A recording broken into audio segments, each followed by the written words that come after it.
36 hotel में आग लग गई। बाहर से चीखने चिल्लाने की आवाज़ सुनकर रजा और दानिश जल्दी से बाहर आकर देखते हैं। कमरे के बाहर चारों तरफ धुआं ही धुआं हो रहा है। सभी लोग आग आग आग चिल्लाते हुए लिफ्ट और सीढ़ियों की तरफ भाग रहे हैं। ये सब देखकर दानिश घबराते हुए रजा से बोलता है, लगता है यहाँ आग लग गई है। दानिश रजा का हाथ पकड़कर कहता है, चलो जल्दी यहाँ से। दानिश रजा को लेकर लिफ्ट की ओर जाने लगता है, पर लिफ्ट में पहले से ही कई लोग नीचे जाने के लिए भाग रहे हैं। ये देखकर दानिश रजा को लेकर सीढ़ियों की ओर चला जाता है। नीचे जाते वक्त रजा और दानिश को कोने से बच्चे के रोने की आवाज़ आती है, तो वह दोनों उस तरफ देखते हैं। एक छोटी सी 5 साल की बच्ची कोने में बैठकर रो रही है। बच्ची के पैरों पर कोई भारी सी चीज़ गिरी हुई है। दानिश जल्दी से जाकर उस बच्ची के पैरों पर से उस भारी सी चीज़ को हटाता है, फिर बच्ची को गोद में उठा लेता है और रजा को लेकर जल्दी से नीचे की ओर चला जाता है। दानिश रजा और उस बच्चे को लेकर होटल से बाहर निकल जाता है और पार्किंग एरिया में आ जाता है। उसके बाद दानिश उस बच्चे को अपनी गोद से उतारकर कार के ऊपर बैठा देता है। दानिश बच्ची के पैर को देखकर रजा से बोलता है, इस बच्ची के पैर से बहुत सारा खून बह रहा है, इसे जल्दी से हॉस्पिटल ले जाना होगा। रजा दानिश की बात पर हामी भरती है। रजा जल्दी से उस बच्ची को गोद में उठाकर कार की पीछे वाली सीट पर बैठा देती है। अचानक से रजा की नज़र दानिश के शोल्डर पर पड़ती है। रजा घबराते हुए बोलती है, तुम्हारा शोल्डर, कितना खून बह रहा है। रजा की बात सुनकर दानिश अपनी शर्ट की ओर देखता है। दानिश की शर्ट पूरी खून से भीग चुकी है। दानिश को काफ़ी देर से अपने शोल्डर पर दर्द तो हो रहा है, पर उसने इस पर ध्यान नहीं दिया। रजा हड़बड़ाते हुए पूछती है, कैसे लगी तुम्हें ये चोट? दानिश अपनी दर्द भरी आवाज़ में बोलता है, शायद सीढ़ियों से नीचे आते हुए ये चोट लग गई होगी। तुम इसे छोड़ो, बच्चे को हॉस्पिटल लेकर जाना ज़्यादा ज़रूरी है।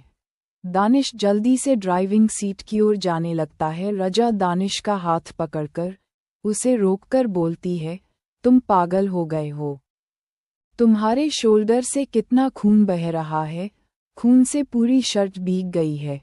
तुम चुपचाप दूसरी साइड में जाकर बैठो, मैं ड्राइविंग करती हूँ।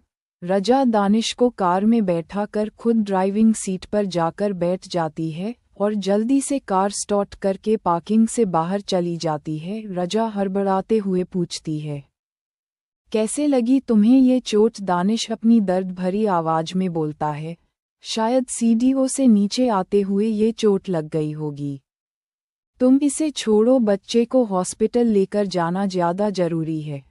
दानिश जल्दी से ड्राइविंग सीट की ओर जाने लगता है। रजा दानिश का हाथ पकड़कर उसे रोककर बोलती है, तुम पागल हो गए हो? तुम्हारे शोल्डर से कितना खून बह रहा है, खून से पूरी शर्ट भीग गई है। तुम चुपचाप दूसरी साइड में जाकर बैठो, मैं ड्राइविंग करती हूँ। रजा दानिश को कार में बैठाकर खुद ड्राइविंग सीट पर जाकर बैठ जाती है और जल्दी से कार स्टार्ट करके पार्किंग से बाहर चली जाती है। थोड़ी देर बाद वही नज़ वापस रजा और दानिश के पास आकर हड़बड़ाते हुए बोलती है, सॉरी मैम, फ़िलहाल कोई भी डॉक्टर अवेलेबल नहीं है। नज़ एक्सप्लेन करती है, पास के एक होटल में आग लगी है। आग से होटल में कई लोग घायल हुए हैं। हॉस्पिटल का सारा स्टाफ बहुत बिजी है, आप सर को कोई दूसरे हॉस्पिटल में ले जाए। नर्स की बात सुनकर रजा गुस्से से बोलती है, तुम्हारा दिमाग खराब हो गया है, दिख नहीं रहा कितना खून बह रहा है? अगर मैं इन्हें दूसरे हॉस्पिटल में लेकर जाऊंगी तो और खून बह जाएगा, शायद इनकी इंजरी और भी गहरी हो जाए। जल्दी से इन्हें ऑपरेशन थिएटर में लेकर चलो, नर्स रजा से कहती है। फिलहाल इनको ट्रीट करने के लिए कोई भी डॉक्टर अवेलेबल नहीं है। रजा बोलती है, मैं एक डॉक्टर हूँ, जल्दी से इन्हें ऑपरेशन थिएटर में लेकर चलो। नर्स बोलती है, मैम ऐसा नहीं कर सकते हैं, ये हॉस्पिटल के रूल्स एंड रेगुलेशन के खिलाफ है। रजा गुस्से से बोलती है। इन्हें ट्रीटमेंट की जरूरत है, अगर जल्दी से इनका ट्रीटमेंट स्टार्ट नहीं हुआ तो शायद इनका हाथ हमेशा के लिए काम करना बंद कर दे। रजा को उस नर्स से बहस करता हुआ देखकर एक डॉक्टर जल्दी से उनके पास आता है और रजा से बोलता है, क्या हुआ मैडम, आप इतना शोर क्यों मचा रही है? रजा दानिश के शोल्डर की तरफ इशारा करके बोलती है, इनका बहुत खून बह चुका है, इन्हें ट्रीटमेंट की जरूरत है। डॉक्टर रजा से बोलता है, आप चिंता मत कीजिए, मैं इन्हें देखता हूँ। दानिश के शोल्डर की चोट देखकर डॉक्टर बोलता है, इन्हें गहरी चोट लगी है, खून भी बहुत बह गया है, जल्दी से सर्जरी करनी पड़ेगी। डॉक्टर नर्स से बोलता है, जल्दी से ऑपरेशन थिएटर रेडी करो। उसके बाद डॉक्टर रजा से कहता है, 15 या 20 मिनट के अंदर सर्जन यहाँ हॉस्पिटल में आ जाएंगे, उसके बाद हम इनकी सर्जरी स्टार्ट कर देंगे। रजा बोलती है, इतना टाइम नहीं है इनके पास, सर्जरी अभी स्टार्ट करनी पड़ेगी। डॉक्टर बोलता है, पर यहाँ पर अभी कोई सर्जन अवेलेबल नहीं है, उन्हें आने में टाइम लगेगा। रजा बोलती है, मैं एक सर्जन हूँ। डॉक्टर रजा को शक भरी निगाहों से देखने लगता है, फिर रजा बोलती है, मेरा नाम रिया है, आरडीएम हॉस्पिटल में चेक कर लेना। उससे पहले हमें इनका ट्रीटमेंट स्टार्ट करना चाहिए। डॉक्टर बोलता है, ठीक है। पास में खड़ी नर्स डॉक्टर से कहती है, पर सर ये तो हॉस्पिटल के रूल्स एंड रेगुलेशन के खिलाफ है। कोई दूसरे हॉस्पिटल का डॉक्टर यहाँ इस तरह से सर्जरी नहीं कर सकता। डॉक्टर नर्स से बोलता है, तुम पेशेंट को ऑपरेशन थिएटर में लेकर चलो, बाद में मैं सब कुछ हैंडल कर लूँगा।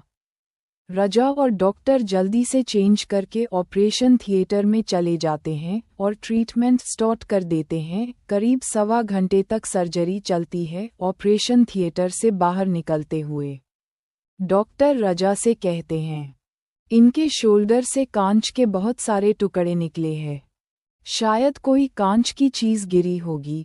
डॉक्टर की बात सुनकर रजा को अचानक से याद आता है कि होटल में सीढ़ियों से नीचे उतरते वक्त उसके ऊपर कोई चीज गिरने वाली थी, तभी दानिश ने उसे धक्का देकर दूसरी तरफ कर दिया था। उस वक्त दानिश के शोल्डर पर कोई भारी सी चीज गिरी थी, शायद उसी वक्त उसे ये चोट लगी होगी। ऑपरेशन थिएटर से बाहर निकलकर रजा जल्दी से चेंजिंग रूम में जाकर अपने कपड़े चेंज कर लेती है, फिर अपना मोबाइल चेक करती है। बैटरी लो होने के कारण मोबाइल स्विच ऑफ हो गया है। रजा हॉस्पिटल के स्टाफ से चार्जर लेकर अपने फ़ोन को चार्जिंग पर लगाती है और मोबाइल स्टार्ट करती है। मोबाइल स्टार्ट होते ही रजा के फ़ोन की स्क्रीन में बहुत सारे मिस कॉल शो होने लगते हैं। रजा जल्दी से उन मिस कॉल को चेक करती है। पिछले 3 घंटे में मारिया, हाला और टीना ने बहुत सारे कॉल किए, पर रजा ने एक का भी कॉल रिसीव नहीं किया। वाइब्रेट मोड में होने के कारण रजा को फ़ोन से कोई आवाज़ नहीं आई। कॉल रिसीव न करने पर टीना और हाला ने मैसेज किया। रजा जल्दी से मैसेज खोलकर पढ़ने लगती है, तू कॉल रिसीव क्यों नहीं कर रही है? सर का कॉल आया था, तब से ही मारिया गुस्से से आग बबूला हो रही है। तू जल्दी से घर पर आ, वरना आज मारिया तुझे छोड़ेगी नहीं। CH-37 डेनिश की शोल्डर इंजरी। टीना और हाला का मैसेज पढ़कर रजा जल्दी से हॉस्पिटल से बाहर निकलती है और कैब पकड़कर घर के लिए निकल जाती है। बंगले के अंदर हॉल में मारिया, हाला और टीना कई घंटों से रजा के आने का इंतजार कर रहे हैं। जैसे ही मारिया रजा को घर के अंदर आते हुए देखती है तो मारिया जल्दी से रजा के सामने जाकर खड़ी हो जाती है। मारिया रजा को आंखें दिखाकर गुस्से से बोलती है, होटल से कहाँ गायब हो गई थी? तेरे वजह से सर ने मुझे कितना सुनाया। रजा बोलती है, होटल में आग लग गई थी। मारिया गुस्से में बोलती है, आग होटल में लगी थी, तुझे नहीं। तू कहाँ गायब हो गई थी? रजा के कोई जवाब ना देने पर मारिया गुस्से में आकर रजा के ऊपर हाथ उठाने वाली होती है। टीना बीच में आकर मारिया को रोकती है और बोलती है, ये डर गई होगी। रजा की हालत तो देखो कितनी डरी हुई लग रही है, ड्रेस भी फट गया है। रजा की बुरी हालत देखकर मारिया वार्निंग टोन में रजा से कहती है, अगर अगली बार तू इस तरह से गायब हुई या मेरा कॉल रिसीव नहीं किया तो मुझसे बुरा कोई नहीं होगा। इतना बोलकर मारिया अपने कमरे की ओर चली जाती है। मारिया के जाने के बाद टीना और हाला दोनों रजा को उसके कमरे में छोड़कर अपने अपने कमरे की ओर चले जाते हैं। टीना और हाला के जाने के बाद रजा अपने सारे कपड़े उतारकर बाथरूम के अंदर चली जाती है। आधी रात को हॉस्पिटल में दानिश को होश आता है। होश में आते ही दानिश नस से बच्ची के बारे में पूछता है। नस बोलती है, बच्ची ठीक है, आधे घंटे पहले उसके पेरेंट्स उसे डिस्चार्ज करा के ले गए हैं। दानिश नस से कहता है, और वह लड़की जो मेरे साथ आई थी वह कहाँ है? नस कहती है, पता नहीं, कुछ घंटे पहले तो वह बाहर थी। उसके बाद नस दानिश से कहती है, आप मुझे अपने किसी फैमिली मेंबर का फ़ोन नंबर दे दीजिए, मैं उन्हें आपके बारे में इन्फॉर्म कर देती हूँ। दानिश कहता है, इसकी कोई ज़रूरत नहीं है, मेरी पेंट की पॉकेट में मेरा मोबाइल है, आप मुझे वह ला दीजिए, मैं खुद ही अपने फैमिली को कॉल कर लूँगा।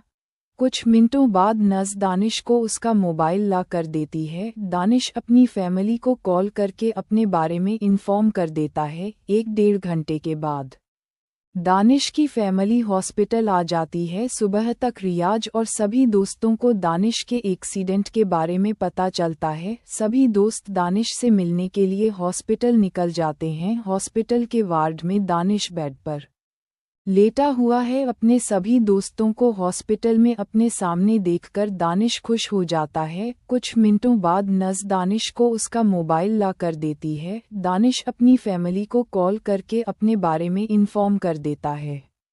1-1.5 घंटे के बाद दानिश की फैमिली हॉस्पिटल आ जाती है। सुबह तक रियाज और सभी दोस्तों को दानिश के एक्सीडेंट के बारे में पता चलता है। सभी दोस्त दानिश से मिलने के लिए हॉस्पिटल निकल जाते हैं। हॉस्पिटल के वार्ड में दानिश बेड पर लेटा हुआ है। अपने सभी दोस्तों को हॉस्पिटल में अपने सामने देखकर दानिश खुश हो जाता है। फिर दूसरा दोस्त दानिश से कहता है, चोट तेरे शोल्डर पर लगी है या दिमाग पर?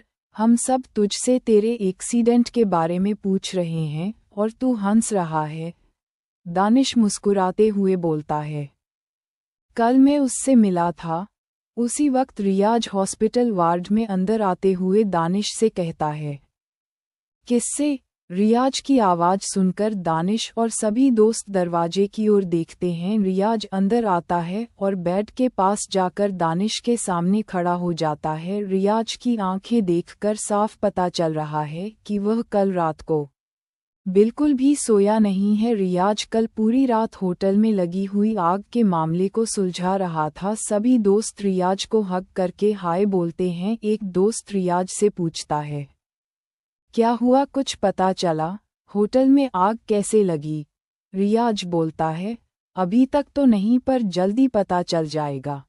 उसके बाद रियाज दानिश की तरफ देखकर बोलता है, इतनी चोट लगी है तुझे, फिर भी मुस्कुरा रहा है, पागल तो नहीं हो गया तू? और कुछ देर पहले किसकी बात कर रहा था? दानिश मुस्कुरा कर कहता है, उस बास्केटबॉल वाली लड़की की। मैं कल रात उससे तेरे ही होटल में मिला था। मैं उससे उसका नाम पूछ रहा था। उसी वक्त होटल में आग लग गई। बीच में एक दोस्त दानिश की बात काटते हुए कहता है, तो तू इतने दिनों से हमें बेवकूफ़ बना रहा है। दानिश के चेहरे के एक्सप्रेशन देखकर सभी दोस्तों को समझ में आ जाता है। उस रात क्लब में उस लड़की ने दानिश को अपना नाम और नंबर कुछ नहीं दिया था। वह इतने दिनों से सभी दोस्तों को उस लड़की को लेकर मनगढ़ंत कहानी सुना रहा था। रियाज को ये बात पहले से ही पता थी। दानिश मुंह बनाकर कहता है, इस बात को छोड़ो भी, अब मुझे उस लड़की का नाम पता चल गया है। जल्द ही हॉस्पिटल से डिस्चार्ज होकर मैं सब कुछ पता कर लूँगा। सभी दोस्त दानिश को अजीब नज़रों से देखने लग जाते हैं। फिर एक दोस्त बोलता है, मतलब? दानिश कहता है, कल रात को वही मुझे इस हॉस्पिटल में लाई थी। उसी ने मेरे शोल्डर की सर्जरी की है। दानिश की बात सुनकर रियाज हैरान होकर बोलता है, क्या कुछ भी बकवास कर रहा है तू? तुझे क्या लगता है कोई भी ऐरा गैरा उठकर तेरी सर्जरी कर देगा? दानिश बोलता है, कोई ऐरा गैरा नहीं है, वह एक सर्जन है, समझा? रियाज दानिश को शक भरी नजरों से देखने लगता है। दानिश रियाज से कहता है, तुझे मेरी बातों पर यकीन नहीं हो रहा तो डॉक्टर से पूछ ले। सुबह उन्होंने ही आकर मुझे बताया है कि वो एक सर्जन है और कल रात को उसी ने ही मेरी सर्जरी की थी, साथ में उसका नाम भी बताया है, रिया मलिक। उसी वक्त दानिश का डॉक्टर एक नर्स के साथ कमरे में दानिश को चेक करने के लिए आते हैं। दानिश डॉक्टर से कहता है, कल रात को उसी लड़की ने मेरी सर्जरी की थी ना डॉक्टर? रिया मलिक ने? डॉक्टर दानिश की बातों में हामी भरता है, फिर एक्सप्लेन करता है, कल रात को हॉस्पिटल में मेडिकल स्टाफ की कमी थी। हमारे पास कोई ऑप्शन नहीं था, इसलिए हमें उस लड़की की हेल्प लेनी पड़ी। रियाज को डॉक्टर की बातों पर यकीन नहीं हो रहा। रियाज डॉक्टर को बाहर ले जाकर अपने मोबाइल में रजा की पिक्चर दिखाकर बोलता है, क्या यही थी वह? डॉक्टर पिक्चर देखकर बोलता है, हाँ यही थी, रिया मलिक। डॉक्टर की बात सुनकर रियाज हैरान होकर बोलता है, क्या क्या कहा आपने रिया? डॉक्टर कहता है, हाँ रिया मलिक। रियाज कहता है, आयु श्योर? डॉक्टर कहता है, हाँ आज सुबह ही तो मैंने RDM हॉस्पिटल में कॉल करके चेक किया है। रियाज कहता है, कौन सा हॉस्पिटल? डॉक्टर बोलता है, RDM हॉस्पिटल जो अमेरिका में है। CH-38 राजा की रियल आइडेंटिटी रिवील। रियाज बिना किसी से कुछ बोले हॉस्पिटल से बाहर निकल जाता है और अपनी कार में जाकर बैठ जाता है। ड्राइवर कार स्टार्ट करके बोलता है, कहाँ जाना है सर? रियाज ड्राइवर को बंगले की ओर जाने के लिए कहता है। फिर रियाज डॉक्टर की बातों के बारे में सोचने लग जाता है। इतने महीनों में रियाज ये बात अच्छे से समझ चुका है कि वह रजा के साथ कितनी भी जबरदस्ती कर ले वह रियाज के सामने अपना मुंह कभी नहीं खोलेगी। बीच रास्ते में रियाज ड्राइवर को कार ऑफिस की तरफ मोड़ने के लिए कहता है। आधे घंटे बाद कार एक बहुत बड़ी बिल्डिंग के बाहर आकर रुकती है। रियाज जल्दी से कार से बाहर निकलकर बिल्डिंग के अंदर चला जाता है। बिल्डिंग में एंटर करते ही सभी एम्प्लॉय रियाज को गुड मॉर्निंग विश करते हैं। रियाज सभी को इग्नोर करके अपने ऑफिस की तरफ चला जाता है। ऑफिस के अंदर एंटर करते ही रियाज जेब से अपना मोबाइल निकालकर इमरान को कॉल लगाता है। कॉल रिसीव होते ही रियाज बोलता है, 5 मिनट के अंदर मेरे ऑफिस में आओ। रियाज कॉल कट कर देता है। 4 मिनट के बाद इमरान हाफते हुए रियाज के ऑफिस में एंटर होता है। इमरान जल्दी से डेस्क के पास जाकर रियाज के सामने खड़ा हो जाता है, फिर बोलता है, गुड मॉर्निंग सर, क्या हुआ आपने इतनी जल्दी में मुझे बुलाया? रियाज इमरान की ओर देखकर बोलता है, पता चला होटल में आग कैसे लगी थी। इमरान बोलता है, मैं अभी उसी पर काम कर रहा था, बहुत जल्द पता चल जाएगा सर। आगे रियाज बोलता है, फिलहाल तुम इन सब को छोड़ो, ये काम कोई और कर लेगा। इमरान बोलता है, ठीक है सर, पर आपने मुझे इतनी जल्दी में क्यों बुलाया? रियाज बोलता है, मुझे तुमसे दूसरा काम है। इमरान रियाज की बात ध्यान से सुनने लगता है। रियाज अपनी बात कंटिन्यू करता है, मुझे रजा के बारे में सब कुछ जानना है। इमरान बोलता है, हमने कुछ महीनों पहले उसके बारे में पता लगाने की कोशिश की थी, पर पूरे दुबई में कहीं पर भी उसका कोई नामोनिशान नहीं मिला। रियाज आगे बोलता है, RDM हॉस्पिटल में जाकर रिया मलिक की सारी इन्फॉर्मेशन निकलाओ, मुझे उसके बारे में सब कुछ जानना है। रियाज की बात सुनकर इमरान सवाली नज़रों से रियाज को देखने लगता है। रियाज वार्निंग टोन में बोलता है, मुझे घूरना बंद करो और जल्द से जल्द मुझे रिया मलिक की सारी इन्फॉर्मेशन ला कर दो। रियाज की वार्निंग सुनकर इमरान जल्दी से ऑफिस से बाहर निकल जाता है। इमरान अमेरिका में अपने एक आदमी को फ़ोन लगाता है। कॉल रिसीव होते ही इमरान बोलता है, तुम जल्दी से आरडीएम हॉस्पिटल जाओ और रिया मलिक के बारे में सारी इन्फॉर्मेशन कलेक्ट करके मुझे इन्फॉर्म करो। फ़ोन की दूसरी तरफ से आदमी बोलता है, ठीक है सर, मैं रिया मलिक के बारे में सब कुछ पता करके आपको इन्फॉर्म करता हूँ। इमरान बोलता है, ये काम जल्द से जल्द हो जाना चाहिए। इमरान कॉल कट कर देता है।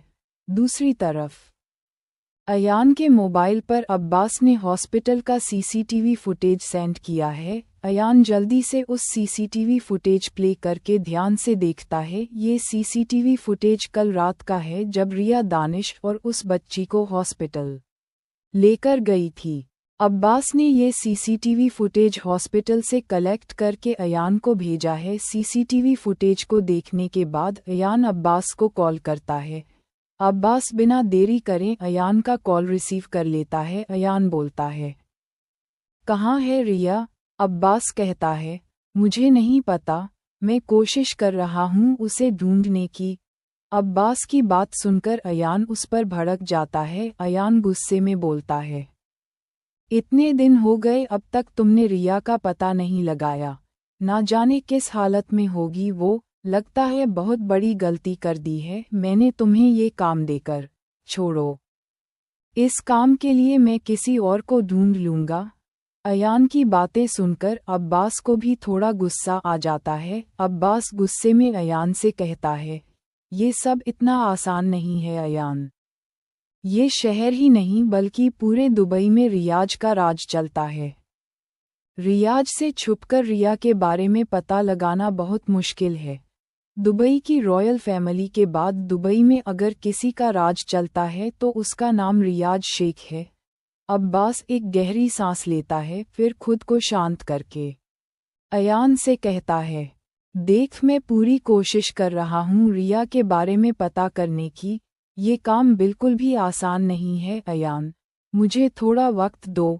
अयान गुस्से में कॉल कट करके मोबाइल को दीवार की ओर फेंक देता है।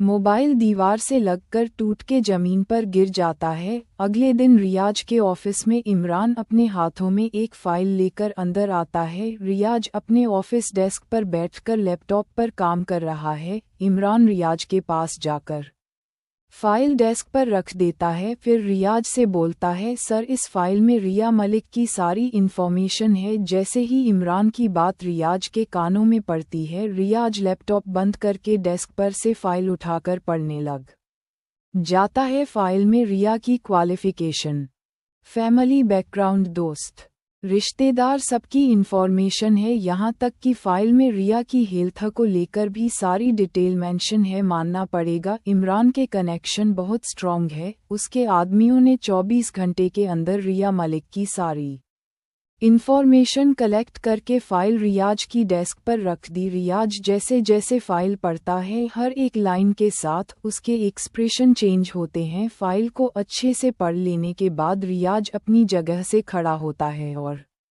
ऑफिस की बड़ी सी खिड़की के पास जाकर बाहर देखते हुए कुछ सोचने लगता है। इमरान डेस्क पर पड़ी फाइल को देखकर मन में सोचता है, ये रिया मलिक कौन है? इमरान ने अब तक फाइल को खोलकर एक बार भी नहीं देखा है। वह सीधे ही फाइल को रियाज के ऑफिस में लेकर आया था। इमरान अपनी क्यूरियोसिटी को खत्म करने के लिए डेस्क पर से फाइल उठाकर पढ़ने लग जाता है। फाइल के अंदर रजा की पिक्चर देखकर इमरान सब कुछ समझ जाता है। रजा का असली नाम रिया मलिक है। उसने आज तक जो भी अपने बारे में बताया था वह सब झूठ था। फाइल को थोड़ा पढ़ने के बाद अचानक से इमरान चेहरे पर हैरानी के एक्सप्रेशन आ जाते हैं। इमरान रियाज की तरफ देखकर हैरानी भरी आवाज में कहता है, ये लड़की मिस्टर सिद्दीकी की ग्रैंड चाइल्ड है। रियाज इमरान की बात पर कोई रिस्पांस नहीं देता। इमरान फाइल को आगे पढ़ने लगता है। फाइल को पूरा पढ़ लेने के बाद इमरान रियाज के पास आकर बोलता है, गजब की लड़की है, हमने उसके बारे में उससे कितना पूछा पर उसने कभी कुछ नहीं बताया। इमरान अपनी बात को कंटिन्यू करता है, मुझे रजा के ऊपर पहले ही शक हो गया था, उसके बात करने का अंदाज, रहने खाने का तरीका, पसंद नापसंद, उसकी लाइफस्टाइल हमेशा से सब कुछ बाकी लड़कियों से अलग था। आज तक जितनी भी लड़कियां खरीदी है, शुरू से रजा उन सब से अलग लगती थी। पर मुझे एक बात समझ में नहीं आ रही, रजा डैनियल के पास कैसे पहुंची। रियाज इतनी देर से खिड़की से बाहर देखते हुए रजा के बारे में ही सोच रहा था। अचानक से रियाज के चेहरे पर एविल स्माइल जाती है। रियाज मन में बोलता है, मुझे रास्ता मिल गया। अगर आपको ये स्टोरी पसंद आ रही है तो स्टोरी को सब्सक्राइब करो और लाइक देना मत भूलना। चैप्टर 39। इतने वक्त के बाद अचानक रोमा का आना। रियाज इमरान को कुछ पेपर रेडी करने के लिए कहता है। इमरान बोलता है, ठीक है सर, मैं जल्द से जल्द पेपर रेडी करवाकर आपके पास भेजता हूँ। उसके बाद इमरान तुरंत रियाज के ऑफिस से बाहर चला जाता है। शाम तक इमरान पेपर रेडी करके रियाज के ऑफिस में पहुंचा देता है। रियाज उन पेपर्स को लेकर ऑफिस की बिल्डिंग से निकल जाता है। 45 मिनट के बाद रियाज की कार बंगले के बाहर आकर रुकती है। रियाज जल्दी से कार से निकलकर बंगले के अंदर चला जाता है। कमरे में अभी अभी रजा बाथरूम से शावर लेकर बाहर निकली है। उसी वक्त अचानक कमरे का दरवाजा खुलता है। फिर रियाज अंदर आकर सोफे पर बैठता है और सिगरेट जला कर स्मोक करने लग जाता है। स्मोक करते करते रियाज रजा को ऊपर से नीचे ध्यान से देखने लगता है। फिलहाल रजा ने बाथरोब पहन रखा है और ड्रेसिंग टेबल के सामने खड़े होकर अपनी स्किन को मॉइस्चराइज कर रही है। जैसे ही रजा अपनी स्किन को मॉइस्चराइज करके घूमती है तो उसकी नज़र रियाज के ऊपर पड़ती है। रियाज अपनी उंगली से इशारा करके रजा को अपने पास बुलाता है। रजा चुपचाप रियाज के पास जाकर सोफे पर बैठ जाती है। फिर रियाज अपने हाथों में पकड़े हुए पेपर को रजा के सामने करके बोलता है, जल्दी से इन पेपर्स को पकड़ो और पढ़ो। रजा अजीब नज़रों से रियाज को देखने लगती है। रियाज सख्त आवाज में बोलता है, सुनाई नहीं दिया तुम्हें मैंने क्या कहा, जल्दी से पकड़ो इन पेपर्स को। फिर रजा रियाज के हाथों से पेपर लेकर पढ़ने लग जाती है। यह एक कॉन्टैक्ट पेपर है। जैसे ही रजा पेपर्स में अपना असली नाम रिया मलिक पढ़ती है तो वह हैरानी से रियाज को एक नज़र देखती है। फिर वापस से पेपर के अंदर अपना नाम देखकर मन में बोलती है, तो इसे पता चल गया। जैसे जैसे रजा पेपर आगे पढ़ रही है उसका गुस्सा भी बढ़ता जा रहा है। रजा गुस्से में उन कॉन्ट्रैक्ट पेपर को रियाज के ऊपर फेंक कर बोलती है, यह क्या बकवास है। रजा की इस हरकत से रियाज को गुस्सा आ जाता है और वह जल्दी से रजा का मुंह पकड़कर अपनी आंखों के सामने लाता है। फिर गुस्से में बोलता है, तुम्हारी हिम्मत कैसे हुई मेरे ऊपर यह पेपर फेंकने की। रजा भी गुस्से में बोलती है, तुमने ये कैसे सोच लिया कि मैं ये सब कुछ करूंगी। रियाज बोलता है, तुम्हें ये सब कुछ करना पड़ेगा वरना। रजा रियाज की बात काट कर बोलती है, वरना क्या, मुझे मार डालोगे। मार डालो, पर मैं ये सब कुछ नहीं करने वाली।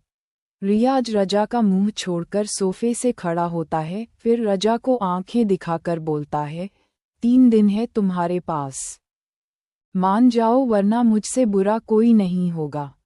रियाज बाहर जाने के लिए दरवाजे की तरफ मुड़ जाता है। रजा जल्दी से पेपर उठाकर रियाज के पास जाती है और उसके सामने खड़े होकर बोलती है, 3 दिन की कोई जरूरत नहीं है, अपना जवाब अभी ले लो।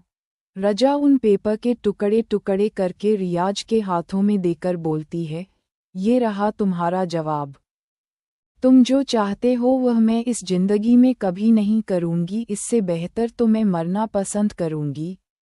रियाज गुस्से में रजा को देखकर पेपर्स के टुकड़ों को हवा में उछाल देता है। फिर कमरे से बाहर जाकर दरवाजा बंद कर देता है। हॉल में जाकर रियाज एक सर्वेंट को बोलता है, जल्दी से मारिया को यहाँ लेकर आओ। कुछ मिनटों बाद मारिया उस सर्वेंट के साथ हॉल में आती है। रियाज मारिया से कहता है, आज के बाद रजा कमरे से बाहर एक कदम भी नहीं रखेगी। फौरन जाकर बालकनी के दरवाजे को लॉक कर दो। साथ ही उसके कमरे से चाकू फिनाइल वगैरह सब कुछ हटा दो। उसके ऊपर कड़ी नज़र रखना कि वह अपने साथ कुछ कर ना ले।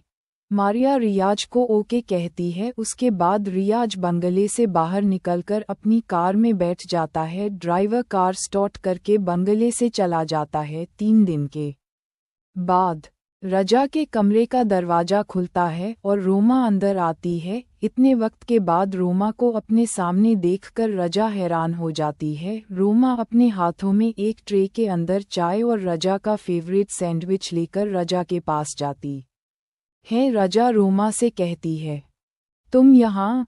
रोमा मुस्कुरा कर कहती है, हाँ मैम, देखिए मैं आपके लिए आपका फेवरेट वेज मेयो सैंडविच और चाय लेकर आई हूँ, आप जल्दी से खा लीजिए। रजा बोलती है, तुम यहाँ क्या कर रही हो? रोमा बोलती है, मुझे सर ने यहाँ आपके लिए भेजा है, अब बाकी बातें आप बाद में करना, पहले आप कुछ खा लीजिए। रजा गुस्से में बोलती है, मुझे कुछ नहीं खाना है, तुम यहाँ से ये सब से ले जाओ। रोमा रजा से रिक्वेस्ट करते हुए बोलती है, प्लीज़ मैम खा लीजिए। बाहर सबने मुझे बताया है कि पिछले 3 दिनों से आपने कुछ भी ठीक से नहीं खाया है, इस तरह तो आपकी तबीयत खराब हो जाएगी। प्लीज़ मेरे लिए ये सब खा लीजिए। रजा रोमा की बातों से कन्विंस होकर चाय और सैंडविच खा लेती है। चाय और सैंडविच खाने के बाद अचानक से रजा को अजीब सा फील होने लगता है। रजा को सब कुछ धुंधला धुंधला सा दिखाई देने लगता है। रजा रोमा से लड़खड़ाते हुई आवाज में कहती है, मेरा सर बहुत भारी हो रहा है, अच्छी फीलिंग भी नहीं आ रही है। फिर रोमा रजा को संभालते हुए कहती है, आप पिछले 3 दिनों से इस कमरे से बाहर नहीं गई है, शायद इसलिए आपको ऐसा फील हो रहा है। हम थोड़ा सा घूम के आते हैं, उसके बाद आपको अच्छा महसूस होगा। रोमा रजा को बंगले से बाहर ले जाती है और बंगले के सामने खड़ी कार में बैठा देती है। रोमा और रजा के बैठते ही ड्राइवर कार स्टार्ट करके वहां से चला जाता है। 3 घंटे बाद कार एक बड़े से मैंशन के मेन गेट से अंदर चली जाती है। मैंशन के आसपास बहुत सारे बॉडीगार्ड खड़े हैं। कार के स्टॉप होते ही एक बॉडीगार्ड आगे आकर कार का दरवाज़ा खोलता है और रजा को बाहर निकालता है। रोमा जल्दी से बाहर निकलकर रजा को संभालती है और उस बॉडीगार्ड के पीछे पीछे चलने लगती है। बॉडीगार्ड रजा और रोमा को पीछे के दरवाजे से मैंशन के अंदर ले जाता है। 15 मिनट बॉडीगार्ड को फॉलो करने के बाद रजा और रोमा एक बड़े से कमरे में एंटर करते हैं। बॉडीगार्ड रजा और रोमा को कमरे में छोड़कर बाहर चला जाता है। रोमा रियाज को मैसेज करती है, आपका काम हो गया है सर, आपने जैसा कहा था सब कुछ वैसा कर दिया है। मैंने मैम की चाय में वह पाउडर मिला दिया था। कुछ सेकंड बाद दूसरी तरफ से रियाज टाइप करता है, गुड, तुम्हें पता है ना आगे क्या करना है? रोमा टाइप करती है, हाँ सर। रियाज टाइप करता है, ध्यान रखना कोई गलती ना हो। चैप्टर 40 रज़ा की निकाह सेरेमनी। आधे घंटे के बाद इमरान अपने हाथों में कुछ पेपर्स लेकर अंदर आता है। उसके पीछे पीछे कुछ फीमेल सर्वेंट अपने हाथों में बड़े बड़े बॉक्स पकड़कर अंदर आती है। कमरे में रजा बेड पर चुपचाप बैठी है। उसके पास में ही रोमा खड़ी है। इमरान रोमा को अपने पास बुलाता है, फिर उन पेपर को रोमा के हाथों में देकर बोलता है, सर ने कहा है इन पेपर्स पर मैम के साइन चाहिए। रोमा उन पेपर को लेकर रजा के सामने जाकर जमीन पर घुटनों के बल बैठ जाती है। फिर रजा से मुस्कुरा कर कहती है, मैम। मैम। रजा ध्यान से रोमा को देखने की कोशिश करती है। बंगले में रोमा ने रजा को जो चाय पिलाई थी उसमें उसने रियाज का दिया हुआ पाउडर मिलाया था, जो एक प्रकार का ड्रग है जिससे रजा की सोचने समझने की शक्ति खत्म हो चुकी है। वह आंखें खोलकर सब कुछ देख तो रही है, पर उसे सब कुछ धुंधला धुंधला दिखाई दे रहा है। वह कुछ भी साफ साफ सुन या समझ नहीं पा रही है। रोमा को देखकर रजा लड़खड़ाते हुई आवाज में कहती है, रोमा कहती है, मैम इस पर रजा साइन करने से मना कर देती। क्या क्या हुआ? आपके साइन चाहिए है। फिर रोमा कहती है, मैम प्लीज़ साइन कर दीजिए, अगर आपने साइन नहीं करे तो इसकी सज़ा हमें मिलेगी। फिर रजा रोमा के हाथों से पेन लेकर अपने लड़खड़ाते हुए हाथों से साइन कर देती है। रिया मलिक साइन करने के बाद रोमा रजा से पेपर लेकर इमरान को दे देती है। इमरान जल्दी से पेपर लेकर वहां से चला जाता है। उसके बाद कमरे में इमरान के साथ आई हुई फीमेल सर्वेंट सभी बॉक्सेस को खोलकर उनमें से सारा सामान बाहर निकाल देती है। बॉक्सेस के अंदर से खूब सारी ज्वेलरी और मेकअप का सामान निकालकर सर्वेंट ड्रेसिंग टेबल पर रख देते हैं। आखिर में एक सर्वेंट ग्रीन कलर की वेडिंग ड्रेस बॉक्स में से निकालकर बेड पर रख देती है। उस ड्रेस को देखकर रोमा और वहां खड़े सभी नौकर की आंखें फटी रह जाती है। वेडिंग ड्रेस बहुत ही ज्यादा खूबसूरत है। ड्रेस के ऊपर डायमंड और गोल्ड का वर्क किया हुआ है। उस ड्रेस को देखकर वहां खड़ी सभी लेडीज मन में सोचती है, काश जिंदगी में एक बार मुझे भी ऐसी ड्रेस पहनने को मिल जाती। सभी सर्वेंट उस ड्रेस को देखकर खो जाती हैं। अचानक से रोमा तेज आवाज में सबसे कहती है, जल्दी करो, हमारे पास टाइम नहीं है, मैम को तैयार करना है। रोमा के बात सुनकर सभी रियलिटी में वापस आते हैं। फिर सभी सर्वेंट रजा को तैयार करने में लग जाते हैं। 2.25 घंटे के बाद फाइनली रजा पूरी तरह से तैयार हो जाती है। उस वेडिंग ड्रेस में रजा एकदम रानी की तरह लग रही है। रजा इतनी ज्यादा खूबसूरत लग रही है कि कमरे में किसी की भी नज़र उस पर से हट ही नहीं रही है। बहुत देर तक रजा की खूबसूरती निहारने के बाद 2 सर्वेंट आगे आकर रजा को सैंडल पहनाते हैं और रोमा रजा के पास आकर उस के कानों के पीछे एक काला टीका लगाते हुए मन में बोलती है, मैम कितनी मासूम और खूबसूरत है, इनको किसी की नज़र ना लगे। उसी वक्त रोमा के मोबाइल पर इमरान का कॉल आता है। रोमा जल्दी से कॉल रिसीव करके हेलो बोलती है। दूसरी तरफ से इमरान बोलता है, मैम तैयार हो गई। रोमा जवाब देती है, हाँ। आगे इमरान कहता है, ठीक है, जल्दी से मैम को लेकर हॉल में आओ। इमरान कॉल कट कर देता है। थोड़ी देर के बाद रोमा रजा को लेकर कमरे से बाहर निकल जाती है। बाहर खड़े बॉडीगार्ड रोमा और रजा को हॉल की तरफ ले जाते हैं। हॉल में बहुत सारे लोग दुल्हन का इंतजार कर रहे हैं। जैसे ही रजा हॉल में एंटर होती है, सभी लोग रजा को देखने लग जाते हैं। रजा ने हिजाब पहन रखा है, इसलिए कोई भी उसका चेहरा ठीक से नहीं देख पा रहा है। रोमा धीरे धीरे रजा को संभालते हुए दुल्हन की जगह पर ले जाकर बैठा देती है। कागजी फॉर्मेलिटीज पहले से ही पूरी हो चुकी है। जल्दी से सऊदी अरब के ट्रेडिशन के हिसाब से निकाह शुरू हो जाता है। रोमा रजा के कानों में उसे जैसा जैसा करने को कह रही है। रोमा की बात सुनकर रजा वैसा वैसा कर रही है। शुरू से ही रजा रोमा को एक नौकर नहीं बल्कि अपनी बड़ी बहन जैसी मानती थी। रजा रोमा की बातों पर जरा सा भी शक नहीं करती। वैसे भी ड्रग्स के नशे में रजा को कुछ भी खास समझ में नहीं आ रहा कि उसके साथ हो क्या रहा है। रोमा भी रजा के साथ हमेशा से एक बड़ी बहन के जैसा बिहेव करती है। पता नहीं जब रजा को इन सब के बारे में बाद में पता चलेगा तो वह रोमा के साथ कैसा बर्ताव करेगी। निकाह खत्म होने के बाद रोमा रियाज के इंस्ट्रक्शन के अकॉर्डिंग जल्दी से रजा को वापस कमरे में लेकर आ जाती है।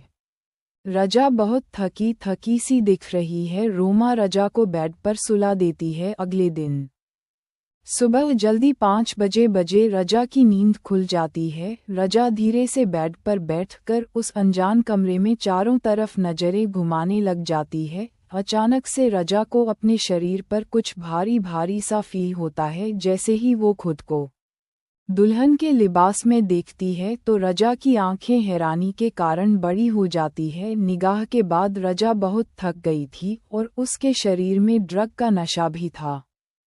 गलती से रोमा ने रजा की चाय में थोड़ी सी ज्यादा ड्रग्स मिला दी थी, इसलिए रजा कमरे में आकर ऐसे ही सो गई थी। अभी तक उसने वेडिंग ड्रेस और ज्वेलरी पहन रखी है। रजा जल्दी से बेड पर उतरती है और कमरे से बाहर जाने के लिए रजा दरवाजे के पास जाकर उसे खोलने की कोशिश करती है, पर दरवाजा बाहर से लॉक है। बहुत कोशिशों के बाद भी जब दरवाजा नहीं खुलता तो रजा जोर जोर से चीखने चिल्लाने लग जाती है, खोलो, दरवाजा खोलो, मुझे बाहर जाना है। कमरे के बाहर 2 बॉडीगार्ड खड़े थे। दरवाजे को हिलता हुआ देखकर बॉडीगार्ड समझ जाते हैं कि रजा नींद से जाग चुकी है। उन्हें दरवाजा खोलने की इजाज़त नहीं है, इसलिए बॉडीगार्ड रियाज को कॉल करके इन्फॉर्म करते हैं। 10 मिनट के बाद रियाज रजा के कमरे के बाहर आता है। रियाज का इशारा पाकर बॉडीगार्ड दरवाजा खोलते हैं। जैसे ही दरवाजा खुलता है तो रजा के जोर जोर से चीखने चिल्लाने की आवाज़ बाहर तक आने लगती है। रियाज जल्दी से अंदर जाकर दरवाज़ा बंद कर देता है। रियाज को कमरे में अपने सामने देखकर रजा रियाज के पास जाती है, फिर अपनी ज्वेलरी उतारकर रियाज के ऊपर फेंककर गुस्से में बोलती है, ये सब क्या है? तुम्हें लगता है कि तुम जोर जबरदस्ती से मुझसे सब कुछ करवा लोगे? तुम जो चाहते हो वह मैं कभी नहीं करूंगी। रजा रियाज को धक्का देकर बाहर जाने के लिए दरवाजे की ओर चली जाती है। रियाज जल्दी से अपने आप को संभाल कर रजा के पीछे जाता है और उसे पीछे से पकड़कर बेड पर ले जाकर पटक देता है। फिर रजा के करीब जाकर उसकी आंखों में आंखें डालकर गुस्से से बोलता है, अपने शौहर के सामने अच्छे से बिहेव करना सीख लो। मैंने तुम्हें पहले भी समझाया था कि मेरे साथ ढंग से बिहेव करना, पर तुम्हें तो एक बार में कोई बात समझ में नहीं आती। अब तुम इसकी सजा भुगतो। अगर आपको ये स्टोरी पसंद आ रही है तो स्टोरी को सब्सक्राइब करिए और लाइक देना मत भूलना।